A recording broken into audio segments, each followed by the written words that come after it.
Hello everyone, welcome back. तो last lecture में हमने बैक्टीरियल डिसीजेस के बारे में पढ़ा। Today we'll be learning about immunity. I'll tell you all why, because I realize that अगर आपको मैं पहले इम्यूनिटी सिखाती हूँ तो it will be easy for you all to understand the diseases. तो आज हम लोग क्या करेंगे, लास्ट टाइम मेरे 3 बैक्टीरियल डिसीजेस मिस आउट हो गए थे जिनके बारे में आपको जानना चाहिए और पता होना चाहिए। तो मैं पहले वो 3 बैक्टीरियल डिसीजेस के बारे में एक्सप्लेन करूंगी, उसके बाद हम लोग आगे जाएंगे and we'll start with immunity. Once we finish immunity then we'll learn the viral diseases, fungal diseases and protozoan diseases. ठीक है, it will just be easy for you all to relate with the diseases कि क्या हो रहा है exactly. ठीक है, ज्यादा डिटेल में नहीं जाना है, टेंशन मत लो। ठीक है, before getting started with the actual lecture I have prepared some MCQs for you all and मुझे लगता है कि आप लोग खुद एमसीक्यूज प्रिपेयर कर सकते हो, फ्रेंड्स के बीच में डिस्कस कर सकते हो अगर जब भी टाइम मिले। तो it will help you memorise things properly. तो हम लोग भी ऐसे करते थे, हम लोग एक फ्रेंड्स में एक दूसरे को क्वेश्चंस पूछते थे and we used to make our own MCQs, so you could do that. And so let's get started with MCQs first.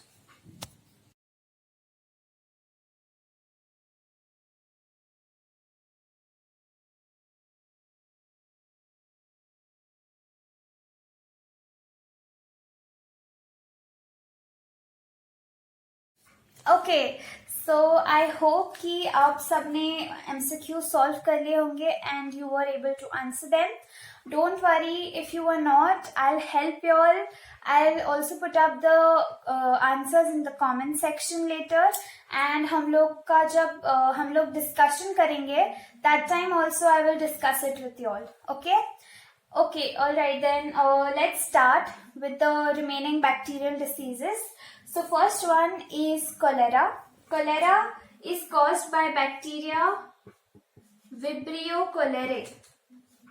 Vibrio cholerae. Okay, so Vibrio मतलब comma shaped bacteria होता है ये. And what is the mode of transmission? It is again fecal-oral route. Fecal-oral route. Normally contaminated water के through spread होता है. What are the symptoms? Symptoms is diarrhea, what you can say, acute diarrhea, then vomiting. Okay, you have weakness. ठीक है, तो acute diarrhea में क्या होता है? First of all, cholera is known as an acute diarrheal disease. Cholera is known as an acute diarrheal disease. ठीक है, तो इसमें first of all organ system लिख देते हैं हम लोग कि स्मॉल इंटेस्टाइन को अफेक्ट करता है। ठीक है, और you can just right intestine, that will also be fine. So what happens here is जो बैक्टीरिया है it goes and binds with your intestine. ठीक है, जाके इंटेस्टाइन को अटैच होता है and it releases a toxin. Okay, तो ये टॉक्सिन जो है गैस्ट्रिक मोटिलिटी को ट्रिगर करता है एंड जो भी होता है इसमें is because of the enterotoxin that the bacteria releases. तो कोलेरा में, एक्यूट डायरिया में द स्टूल्स आर एकदम मतलब वाटरी स्टूल्स होते हैं। ठीक है, watery stools and plus mucus present होता है। सो ये जो स्टूल्स होते हैं watery stools, they look like rice water. Rice water, ठीक है, अगर आप पानी में राइस बॉईल करते हो तो कैसा दिखता है, वैसे कोलेरा के वक्त जो स्टूल्स होते हैं उनका वैसा अपीयरेंस होता है। ठीक है, so that is all you have to know about cholera. And cholera में मेन मतलब डायरिया हो रहा है, वॉमिटिंग हो रहा है, इसकी वजह से बॉडी का जो फ्लूइड है उसका बहुत ज्यादा लॉस हो रहा है। सो उसकी वजह से क्या होता है कि हाइपोवॉल्यूमिक शॉक, मतलब बॉडी में अगर फ्लूइड कम हो जाए तो हाइपोवॉल्यूमिक शॉक करके टर्म है, आपको इसके बारे में नहीं जानना है, I am just telling you all. Hypovolemic shock में जा सकता है बिकॉज फ्लूइड का वॉल्यूम कम हो गया है बॉडी में, and because of that the person can also die because of hypovolemic shock. ठीक है, so that is a complication of cholera. अगर फ्लूइड रिप्लेसमेंट नहीं करते हैं हम लोग, अगर सलाइन नहीं चढ़ाते हैं बिकॉज बहुत ज्यादा वाटर लॉस हो रहा है, तो उसको रिप्लेस करने के लिए वी हैव टू सलाइन चढ़ानी पड़ती है, और अगर वो नहीं किया जाए तो it could also lead to death. Okay, so moving on, next is tetanus. Okay, इसको हिंदी में धनु स्तंभ भी कहते हैं बिकॉज टेटनस जैसे प्रोग्रेस होता है, ठीक है, तो उसका एक पर्सन की बॉडी जो है वो एक बो जैसी हो जाती है, जिसको हम लोग धनुष्यबाण कहते हैं ना, ये अपना बो ऐसे होता है, मारते हैं, राइट, तो उसकी जैसी हो जाती है बॉडी। आप गूगल पे पिक्चर्स भी देख सकते हो, it's a very serious condition actually. ठीक है, तो tetanus is caused by a bacteria known as Clostridium tetani. तो why is this disease very harmful? Because ये तुम्हारे नर्वस सिस्टम को अफेक्ट करता है, और मेन मतलब क्लोस्ट्रीडियम टेटानी फॉर्म्स स्पोर्स। ठीक है, तो ये bacteria clostridium tetani normally animals में रहती है, ठीक है, एंड ये बैक्टीरिया स्पोर्स बनाती है। तो ये स्पोर्स जो एनिमल्स की एक्सक्रीटा है उसमें प्रेजेंट होती है, तो इसकी वजह से ये स्पोर्स बहुत जगह पे फैले हुए होते हैं एंड बिकॉज ऑफ दैट जब आप कुछ रोड पे खेल रहे हो या फिर कहीं आपको कुछ खरोच आ जाए, तो आपको टेटनस का जो इंजेक्शन है वो लेना बहुत कंपलसरी है, because that is going to give you immunity to fight that particular disease. अगर सपोज उस बैक्टीरिया ने तुम्हें एंट्री कर ली है, because you can not predict, तो इट्स ऑलवेज नेसेसरी कि आपको कहीं चोट आ जाए या फिर आपको कोई रस्ट जो जंग लगा हुआ कुछ कीला है या फिर कोई भी चीज है ऐसी आपको लग जाए, तो it's very important for you to take a injection, take a tetanus shot.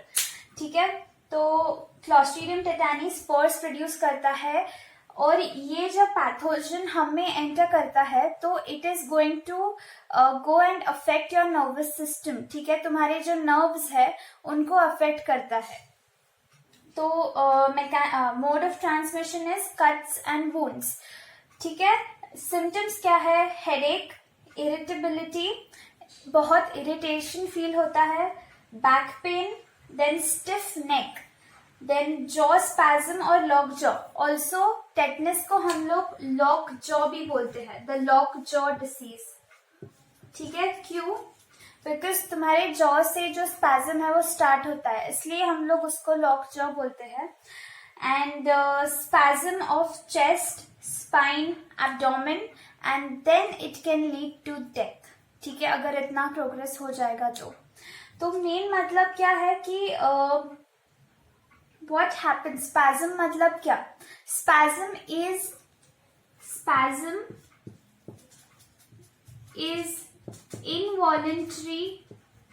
involuntary sudden contraction of muscle। तो एक मसल हो सकता है या फिर ग्रुप ऑफ मसल्स भी हो सकते हैं। तो इनका जब सडन और इनवॉलेंट्री पेनफुल कॉन्ट्रैक्शन होता है तो उसको स्पैज्म बोलते हैं। ठीक है, तो what happens is your neck starts getting stiff and then तुम्हारा जॉ लॉक हो जाता है, मीनिंग अकड़ जाता है। ठीक है, and it is not in your control, it is all happening involuntarily. ठीक है, it's not in your control and धीरे धीरे it progresses to other body parts. ठीक है, spine, chest, then your abdomen. So इसकी वजह से धीरे धीरे अंग अकड़ के ऐसे एक बोझ जैसे हो जाता है. And that is why what happens is, because of the spasm you cannot breathe. Okay, you are not able to breathe and that leads to suffocation and that leads to death. ठीक है. Okay, सो जब हम लोग कहते हैं कि हमें कुछ लग जाए तो हम लोग टेटनस का एक बूस्टर लेते हैं. It's like a vaccine only, tetanus booster. Because see बच्चों में when you are born, okay, it's very necessary for you to take tetanus का इंजेक्शन. ठीक है. And also your mother when she is pregnant, she also takes tetanus injections regularly in the sense in a prescribed manner. Also जो infants है, बहुत पहले infants का जो घर पे डिलीवरी होता था, जब स्टीराइल कंडीशन नहीं था, अनक्लीन अनहाइजीनिक वे में अगर डिलीवरी होता था तो इट वाज हाई चांसेस थे कि इन्फेंट को टेटनस हो जाए और वो उसी से मर जाता था इन्फेंट जो था. बट अभी इट्स मतलब वैक्सीनेशन का जो स्केड्यूल होता है, ठीक है, गिवन बाय द गवर्नमेंट, उसमें टेटनस का शॉट, टेटनस का वैक्सीन इंक्लूडेड होता है. और आपको जब लग जाता है, सो वो टेटनस का vaccine is valid till 10 years. But आपको जब भी कुछ लग जाता है, so you have to take a vaccine booster. ठीक है. That again introduces an immune response, so that अगर बैक्टीरिया ने एंटर भी किया है तो भी you can fight it. And also I think उसका वैलिडिटी 6 months का होता है. तो अगर आपको 6 months के अंदर कोई इंजरी हो जाती है तो you don't have to take another tetanus shot. Alright, so ये था टेटनस के बारे में. Make sure that you remember the new extra names. ठीक है. जैसे प्लेग को हम लोग ब्लैक डेथ भी कहते हैं. ठीक है. एंड काला आजार. ठीक है. एंड टेटनस को हम लोग लॉकजॉ भी कहते हैं. ठीक है.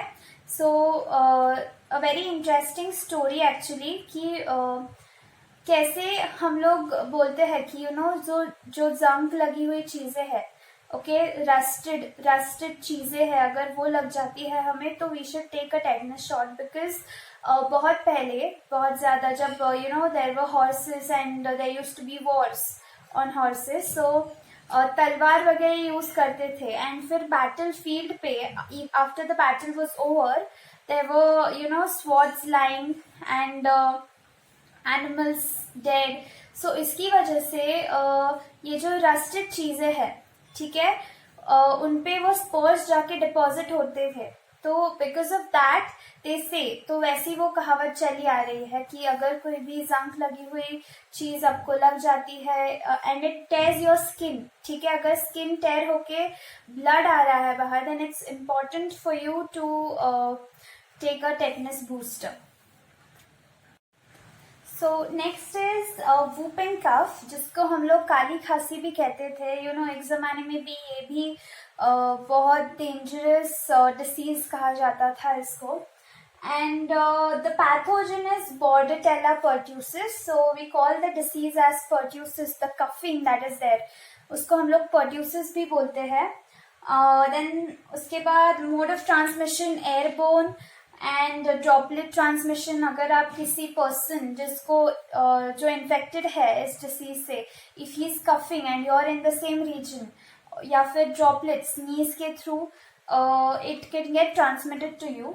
Then symptoms, runny nose, fever, difficulty in breathing, cyanosis, and सबसे इम्पॉर्टेंट इज वायलेंट कफिंग. ठीक है. तो बहुत ज्यादा खांसी आती है इसमें कंटिन्यूअस. ठीक है.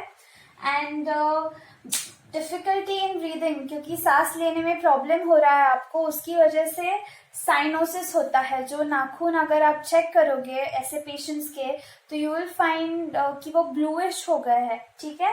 And organ system, of course it is the respiratory system which is affected.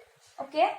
So that was all about the bacterial diseases. So हमने अभी तक सब बैक्टीरियल डिसीजेस कवर कर लिए हैं जो आपके एनसीईआरटी में थे. एंड जो एक्स्ट्रा थे, ठीक है, जिनके बारे में आपको पता होना चाहिए, सो वो भी मैंने अभी सिखा दिए हैं. So now let's move on to our immunity section. ठीक है, let's go. Okay, so moving on to immunity. Immunity is the basic thing जिसका knowledge आपको होना चाहिए before studying any disease, because then you will understand कि actually disease में वो pathogen enter करने के बाद क्या reactions हो रहे हैं, and why in some person, मतलब some people, what happens is they don't have a good immunity. Okay, there are autoimmune disorders. तो उनमें क्या होता है, कुछ लोग हैं जो लोग जल्दी बीमार पड़ते हैं, एंड कुछ लोग हैं जो even after being exposed to a highly infectious environment, तभी भी वो लोग बीमार नहीं पड़ते. तो they are said to have a strong immunity. So what is immunity exactly? ठीक है, so immunity is the ability of our body to protect us from an infection or disease. ठीक है, या फिर आप ऐसे भी बोल सकते हो कि it is the resistance, ठीक है, resistance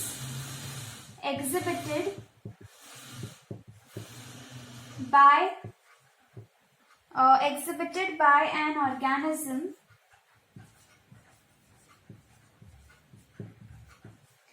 towards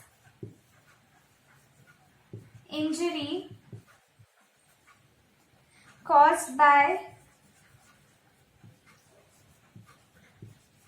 microorganism or its products. ठीक है, तो तुम्हारी बॉडी कोई भी अगर आपको इन्फेक्शन होता है तो it is going to, first of all it is going to try and prevent कि आपको इन्फेक्शन ना हो. It is going to try and protect you.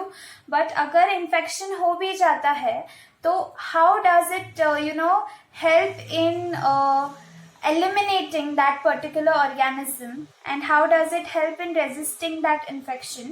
That is immunity. ठीक है, तो अभी हम लोग बेसिक आपको समझ में आ गया कि इम्यूनिटी क्या है. तो now we'll go ahead and see कि इम्यूनिटी के टाइप्स क्या है. Okay, so moving ahead on the types of immunity, you have innate immunity and acquired immunity. ठीक है, एंड देन एक्वायर्ड इम्यूनिटी के आगे भी टाइप्स है. You don't have to get scared. ये पूरा फ्लो चार्ट देख के it's very easy. I am going to teach you all, simplify it and teach you all, so you don't have to worry. ठीक है, innate immunity मतलब क्या? इनेट मतलब inborn. ठीक है, it's in the word, it is inborn, it's present in you since you are born. ठीक है, and acquired is, it is something that you acquire as you grow up. ठीक है, it could be something that you get from your mother. ठीक है, acquire it from your mother, and also आगे जाके when you get exposed to various diseases, जैसे for example chicken pox. ठीक है, एक बार chicken pox हुआ तो सेकेंड टाइम नहीं होता है, even if you are expose to that particular virus. So वो भी है, वो भी हम लोग सीखेंगे. एंड ये सब बहुत ज्यादा इंटरेस्टिंग है व्हेन यू स्टडी इम्यूनिटी, कि हमारी बॉडी कितनी ब्यूटिफुली डिजाइन की है गॉड ने, कि you have all the mechanism. एक स्पेसिफिक पैथोजन हो उसके लिए है, नॉन स्पेसिफिक मतलब कोई भी पैथोजन या फॉरेन बॉडी आपके अंदर एंटर करता है तो उसके अगेंस्ट भी हमारी बॉडी रिएक्ट कर सकती है, ऐसा भी बनाया गया है बॉडी में. So it's very interesting and beautiful to learn all these things. So let's start with innate immunity. ठीक है, ऑलराइट. तो स्टार्टिंग विथ इनेट इम्यूनिटी, आपको सबसे पहले ध्यान क्या रखना है कि innate immunity is non specific. Non specific immunity. Non specific का मीनिंग क्या है कि it is not going to react जब एक पर्टिकुलर ऑर्गेनिज्म या फिर एक पर्टिकुलर बैक्टीरिया या वायरस के अगेंस्ट नहीं करेगा, बट इन जनरल आपको कोई भी टाइप का इंजूरियस स्टिमुलाई होता है तो जो भी तुम्हारा इन्नेट इम्यूनिटी है that is going to react against it, ठीक है, any injurious stimuli. Then non specific उसके बाद क्या है कि इट इज इनबॉर्न, ठीक है, it is present in you since birth,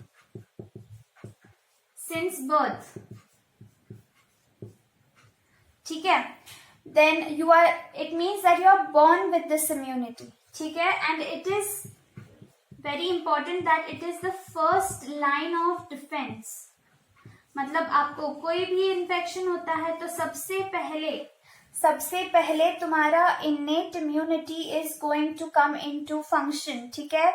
it will be अपने स्वॉर्ड्स वगैरह लेके वो लोग दरवाजे पे खड़े हैं तुमको प्रोटेक्ट करने के लिए। So it is like the first line of defence, alright, ठीक है।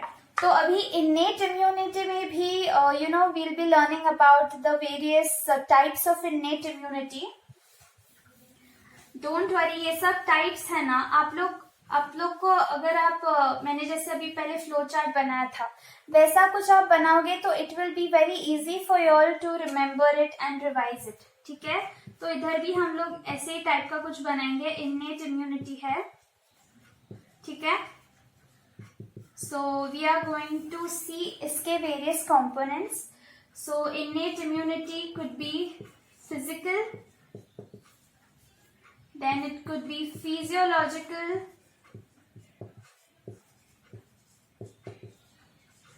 it is cellular, it consists of cellular barriers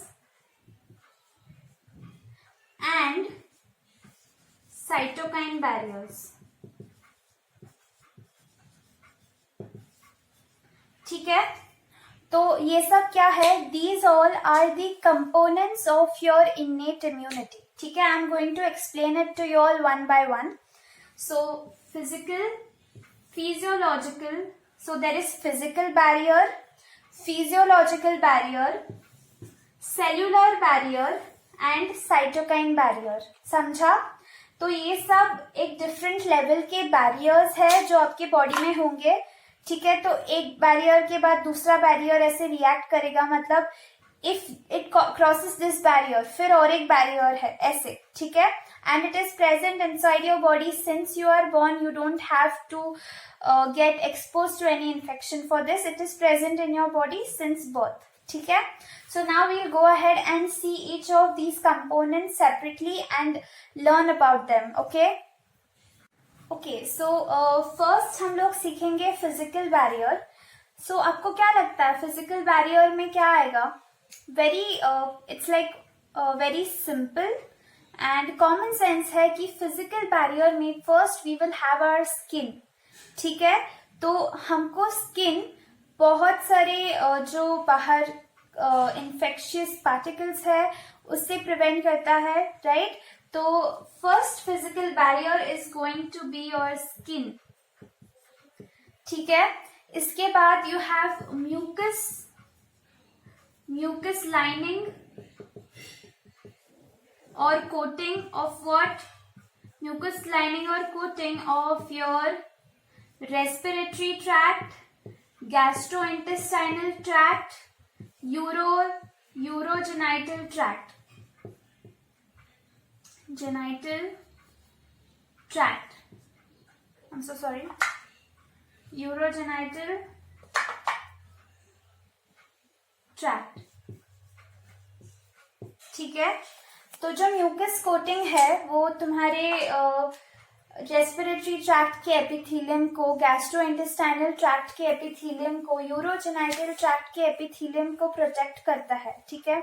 तो अगर आप कोई पैथोजन इंजेस्ट भी करते हो तो first it has to go against these barriers, like जो म्यूकस लाइनिंग है उसके अगेंस्ट पहले उसको डिफेंस करना पड़ेगा।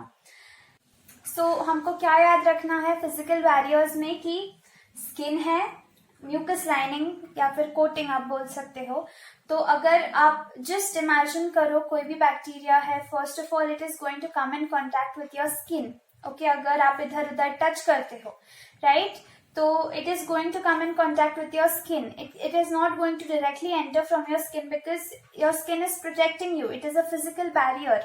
Then you have mucus coating. If you ingest a particular bacteria, अगर वो तुम्हारे respiratory tract में है, like if you inhale it or if you ingest it, and urogenital tract, right? Urinary tract जो है अपना, जेनाइटल ट्रैक्ट है, सो उधर भी इन्फेक्शन हो सकता है, बैक्टीरिया आ सकते हैं. तो these are the first things that it is going to come in contact with and has to fight with to infect us.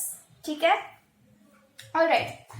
Second is physiological barrier. Again a very important barrier. Physiological barrier. ठीक है, तो what do you think physiological barriers में क्या आएगा? इसमें आएंगे तुम्हारे protective acids या फिर protective what you can say fluids, right?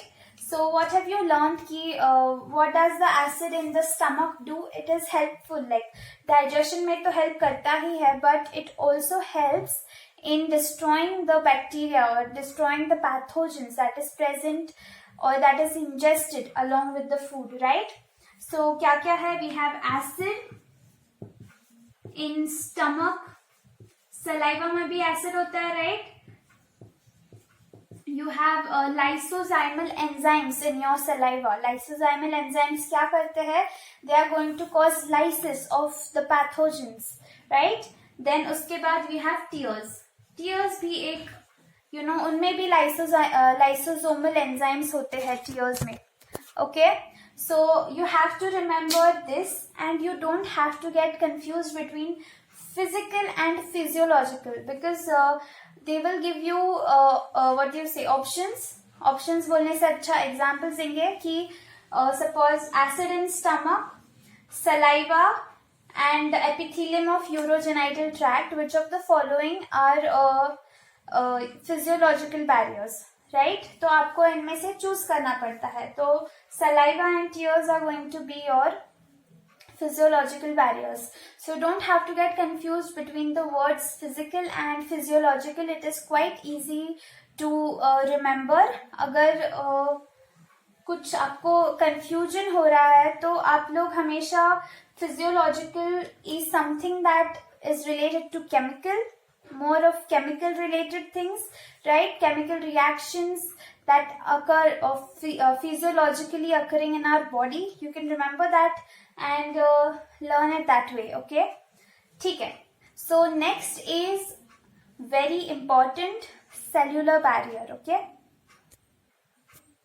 So why am I saying कि cellular barrier बहुत important है? Because once the virus, once the pathogen, ठीक है, it has gained entry into your body, ठीक है, अगर वो कहीं जाके organ में चला गया है या फिर किसी भी part में and it is causing injury to that particular organ or tissue or anything, so cellular barriers are the ones which are going to react at that time. So are you understanding? पहले physical barrier था, okay, but that bacteria was quite smart, so it entered through that pathogen, ठीक है. Then you had your physiological barriers, ठीक है, तो stomach में आया, acid भी उसको destroy नहीं कर पाया, so then it entered the organ, ठीक है, intestine में गया and it entered the intestine and now it is causing some injury to the intestine. So what is going to happen is now the cellular barrier is going to come into action, ठीक है. So cellular barriers में क्या क्या आता है? Cellular barriers में you have leukocytes, ठीक है, leukocytes मतलब your white blood cells, ठीक है, these are like your soldiers of your body. तो leukocytes में mostly बहुत important leukocytes जब भी कोई इन्फेक्शन या फिर इंजूरियस स्टिमुलाई होता है तो कौन से है?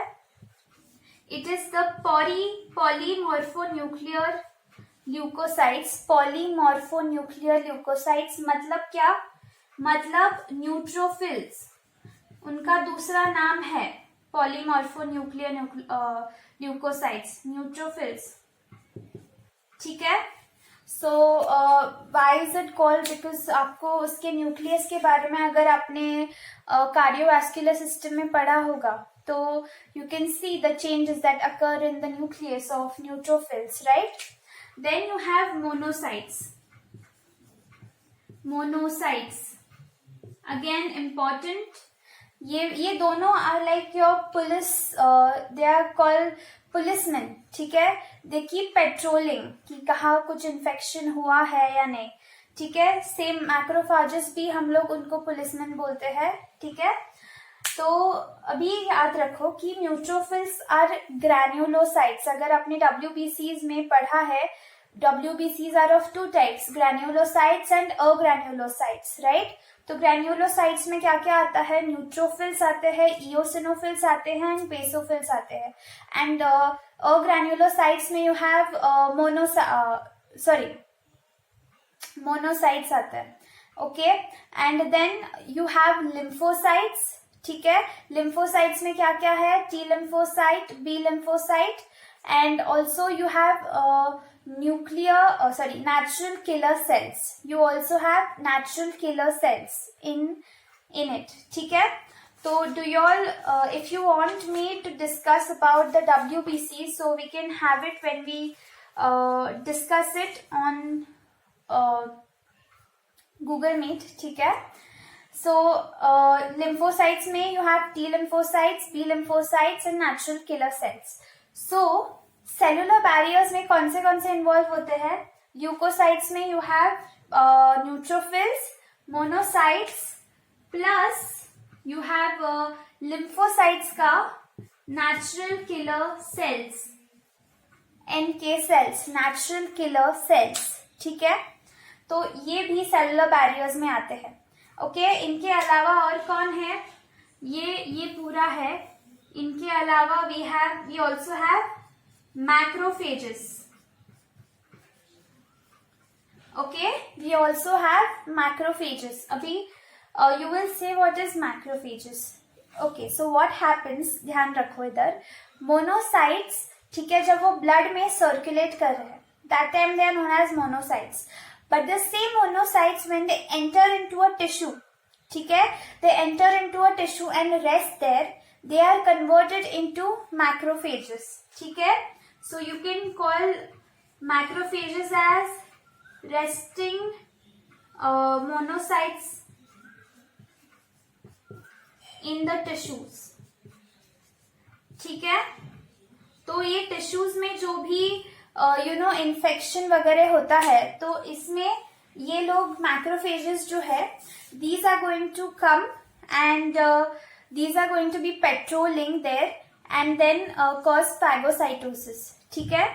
Don't worry, I am going to teach you all properly कि क्या एग्जैक्टली होता है इसमें, ठीक है। सो सेलुलर बैरियर्स, उनका मेन एम क्या होता है कि जहाँ पे भी इन्फेक्शन हुआ है, जहाँ पे भी इंजूरियस स्टिमुलाई है, उधर जाके उस पर्टिकुलर स्टिमुलाई को या फिर उस पर्टिकुलर पैथोजन को उनको फैगोसाइटोस करना है, ठीक है। बट उससे पहले हम एक बहुत इंपॉर्टेंट टर्म सीखेंगे, वो है inflammation. Inflammation, what is inflammation? आपको ये वर्ड सुन के ऐसा लगता है क्या कि ये बहुत डेंजरस थिंग है and it is not good for our body? But trust me, this is the protective mechanism that we have, okay. It is a part of your innate immunity.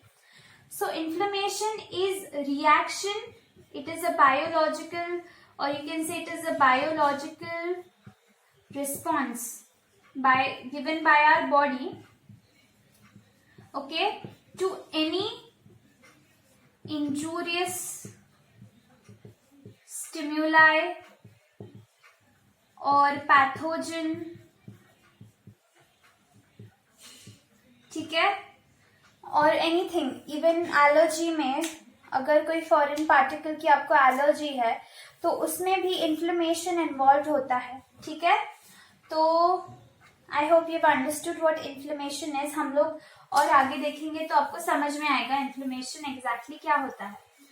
तो उससे पहले इन्फ्लेमेशन के 5 cardinal science है. ठीक है, 5 cardinal science मतलब जिससे तुम लोग डिफाइन करते हो इन्फ्लेमेशन को. ठीक है, तो फर्स्ट इज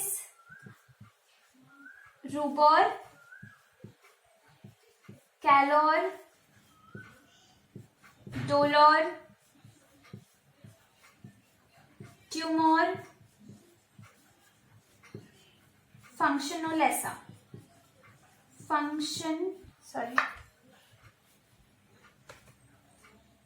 फंक्शनोलेसा. ठीक है, so these are your 5 cardinal signs of inflammation. ये तुम्हारे साइंस है कि इन्फ्लेमेशन हुआ है. ठीक है, रूबर मतलब रेडनेस. ठीक है, कैलोर मतलब टेम्परेचर. ठीक है, basically increase in temperature we will say. ठीक है, dolor is related to dilatation of blood vessel. ठीक है, यू कैन से डायलेशन और dilatation, both of it is fine. ठीक है, then you have tumour is swelling. Don't worry, cancer नहीं है. Tumour is swelling. Functionalesa is you can say functionless or disturbance in the function. ठीक है, disturbance in the function of a particular organ. ठीक है, या फिर tissue जो भी है. I'm so sorry, 1 minute. Yeah. So these are the 5 signs of inflammation. So what happens is कि अभी आपको इमेजिन करना है. ठीक है, कोई भी तुम्हें इंजूरियस स्टिमुलाई होता है, आप गिर जाते हो. सपोज आप खेल रहे थे and you suddenly fall down and there is an injury. Okay, injury you have got on your leg, hand, anywhere. ठीक है, सो तभी आप अगर ऑब्जर्व करोगे तो क्या होता है कि उधर जहां पे आप गिरे हो वहां का रीजन जो है वो रेड हो जाता है. ठीक है, that is redness, that is called rubor. Okay, then उधर का जो टेम्परेचर है वो बढ़ जाता है. यू कैन फील इट कि गरम लग रहा है उधर, right. So that is also because of dilatation. जो नेक्स्ट है डायलिटेशन मतलब उधर जो पर्टिकुलर वेसल्स है those are going to be dilated and उस पर्टिकुलर पार्ट को ब्लड फ्लो इंक्रीज हो जाता है. ट्यूमर, उधर का पार्ट स्वेलिंग हो जाता है. ये आप सबने नोटिस किया होगा की सुस्त. ठीक है, लागल्यावर तिकडे इवन मुकामा जेव्हा लागतो, जब लगता है हमें, राइट, तो you have swelling. Then there is functio laesa. उस पर्टिकुलर पार्ट का जो फंक्शन है वो डिस्टर्ब हो जाता है या फिर it stops functioning for temporary time, right. Alright, तो ये जो 4 टर्म्स है ट्यूमर तक, it was given by a scientist known as Celsus. ठीक है, सेल्सिस करके साइंटिस्ट था, उसने दिया. और फंक्शनोलेसा का जो टर्म है that is given by Rudolf Virchow. ठीक है, रुडोल्फ वर्को. ऑलराइट, तो दीज आर द साइंस. अभी हम लोग देखेंगे कि what is the way inflammation, मतलब what is the steps in inflammation and how these various cellular barriers are involved in causing inflammation. Okay, you know what is inflammation का purpose क्या है, inflammation क्यों हो रहा है. So all these reactions are taking place to attract phagocytes. ठीक है, phagocytes जो हमने अभी देखा, right, neutrophils, monocytes, macrophages. So इन सबको इंजूरियस साइट पे, जहां पे इंजरी हुआ है, जहां पे पैथोजन इंजरी कॉज कर रहा है, उस साइट पे अट्रैक्ट करने के लिए या फिर you know to bring the phagocytes to the area of injury. Okay, for phagocytosis to take place. तो इसके लिए इन्फ्लेमेशन होता है. ठीक है, तो इन्फ्लेमेशन के स्टेप्स क्या है अभी, let's go and learn in detail about the steps. ठीक है, सपोज आपको कहीं इंजरी हो गया है या फिर देयर इज अ पैथोजन. ठीक है, there is a pathogen, this is your pathogen and this is the region where it has caused injury. ठीक है, suppose I am very bad at this but how do I'll just draw something. ठीक है, this is an area है, tissue है. ठीक है, जहाँ पे उस पर्टिकुलर पैथोजन इंजरी कॉज कर रहा है. ठीक है, तो what will happen is इधर का जो एरिया है, इधर का जो वेसल है, in that there will be vasodilatation. ठीक है, उसका जो डायमीटर है इस रीजन का, so this is your normal vessel. This is going to be dilated at this particular region. ठीक है, so इधर का जो blood flow है, ठीक है, इस टिश्यू के इधर, the vessel is going to dilate. So first there is going to be vasodilatation.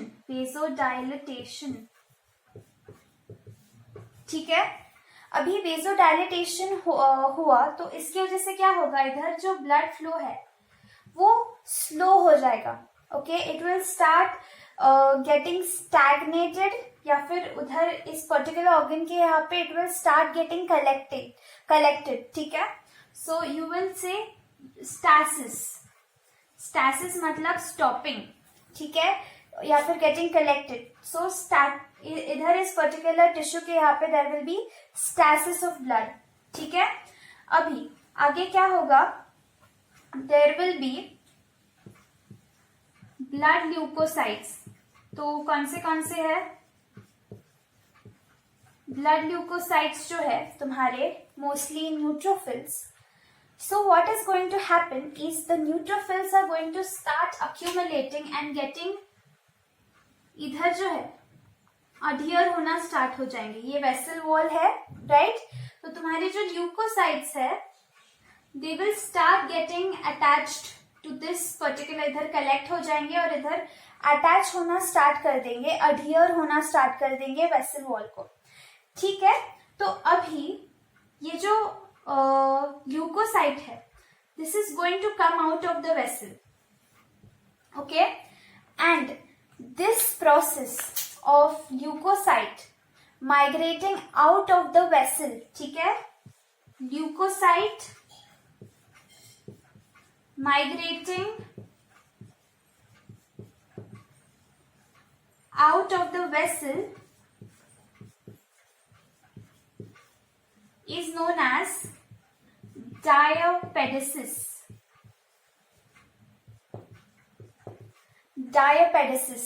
ठीक है, इसको हम लोग बोलेंगे diapedesis. Okay, did you understand? Interesting कि कैसे इस साइट पे रिएक्शंस हो रहे हैं इन्फ्लेमेशन होने के लिए. ऑलराइट, तो अभी what is going to happen, अभी ये टिश्यू एकदम पास भी नहीं है इसके. How is this leukocyte going to know कि मुझे इधर जाना है, कैसे पता चलेगा? तो ये जो इधर बैक्टीरिया है उसने इधर के सेल्स को इंजर किया है. ठीक है, so what is going to happen, these injured cells and are going to secrete chemicals. ठीक है, they are going to secrete chemicals. okay, and इसको हम लोग बोलेंगे chemotactic signal बोलेंगे इसको. ठीक है, तो ये जो सेल्स है they will secrete particular chemicals and give a chemotactic signal. okay, और फिर ये जो ल्यूकोसाइट्स है, neutrophils, monocytes, these are going to go and find the bacteria by following these particular signals. correct? alright, अभी डायपेडिसिस हो गया तुम्हारा इधर. डायपेडिसिस के बाद कीमोटैक्सिस मतलब क्या, जैसे मैंने आपको बोला ये कीमोटैक्टिक सिग्नल्स है. So the migration of leukocytes to the site of injury. ठीक है, migration of leukocytes, can you all just write it down, I am dictating. Migration of leukocytes to the site of injury is known as chemotaxis. इधर लिखा है मैंने, right, chemotaxis. Alright, ठीक है. अभी क्या होगा कीमोटैक्सिस के बाद? Main step phagocytosis, right. तो फाइनल स्टेप क्या है तुम्हारा? phagocytosis, right? Can you all see it? Yeah. So final step होगा तुम्हारा phagocytosis. अभी phagocytosis कैसे होता है देखते हैं.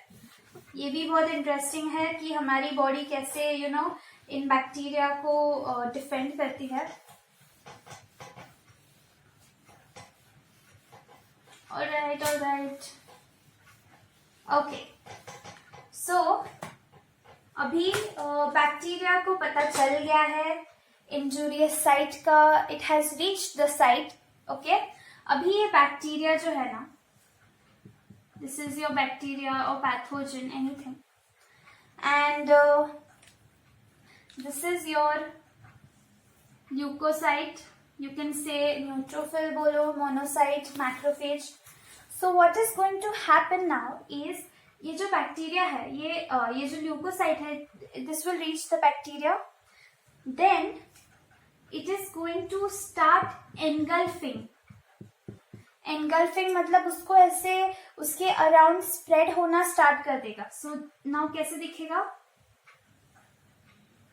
This is how the leukocyte is going to start engulfing that bacteria. And फिर क्या होगा? धीरे धीरे it will completely engulf it. ठीक है, this is your leukocyte and this is your pathogen. ठीक है, it has completely engulfed that particular bacteria and इसको हम लोग क्या बोलेंगे अभी? phagocytic vacuole. phagocytic vacuole. ठीक है, और अभी इसके बाद क्या होगा कि ये जो पर्टिकुलर ल्यूकोसाइट, मोनोसाइट जो भी है, it is going to start releasing lytic enzymes. ठीक है, लाइटिक एंजाइम्स रिलीज करेगा और इस पर्टिकुलर बैक्टीरिया को it will lyase.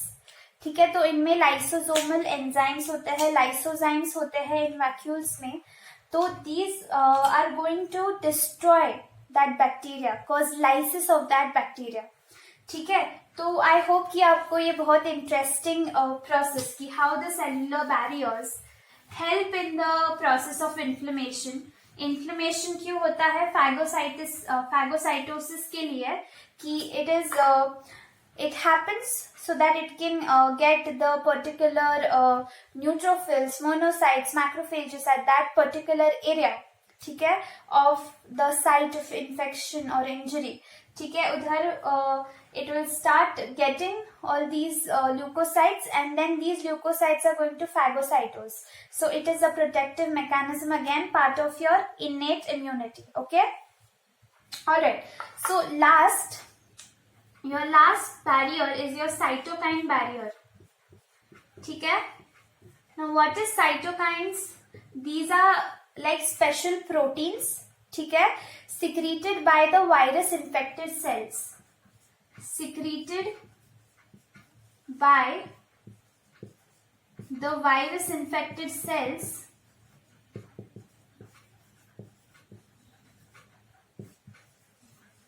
to protect the neighboring cells.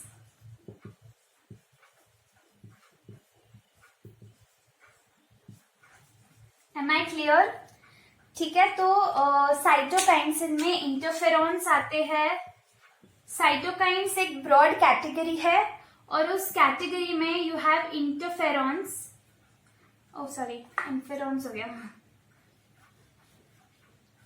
So in this category you have interferons. ठीक है, then you have some factors. ठीक है, सो ऐसे बहुत सारे और प्रोटीन्स है, स्पेशल प्रोटीन्स है. तो जब भी एक पर्टिकुलर वायरस एक सेल को इन्फेक्ट करता है, तो what that cell is going to do, that cell is going to start releasing a particular protein, okay, that will be your cytokines or it could be interferons or particular factors. So ये जो interferons है, these will go and protect the neighboring cells, ठीक है. तो neighboring cells को वो कैसे protect करेंगे? It will not let the virus infect the neighboring cells. So this is how it will protect the neighboring cells from the virus, ठीक है.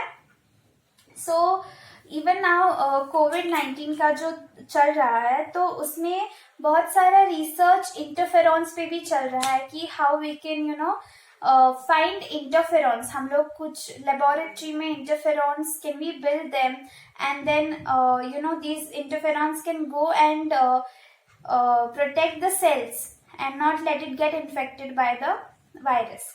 सो इस पे भी रिसर्च चल रहा है कि हमारे बॉडी में कौन से इंटरफेरॉन्स है जो सीक्रेट हो रहे हैं in relation to corona virus, ठीक है. इस पे भी रिसर्च चल रहा है. So all of it is very interesting to no.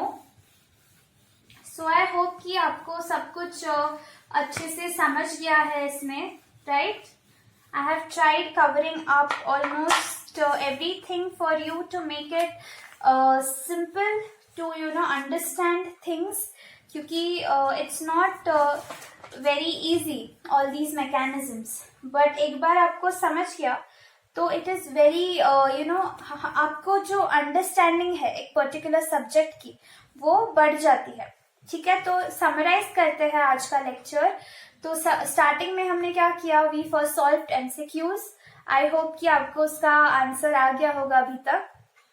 Then we discussed 3 bacterial diseases जो हमारे रह गए थे. कोलेरा डिस्कस किया, टेटनस डिस्कस किया एंड वूपिंग कफ डिस्कस किया, राइट. उसके बाद we started with our immunity thing. Immunity is what? It is the ability of body to protect us against any infection और पैथोजन और any injurious stimuli. So immunity is of 2 types, innate and acquired. Innate is non-specific, ठीक है. It is born, you're born with that particular immunity.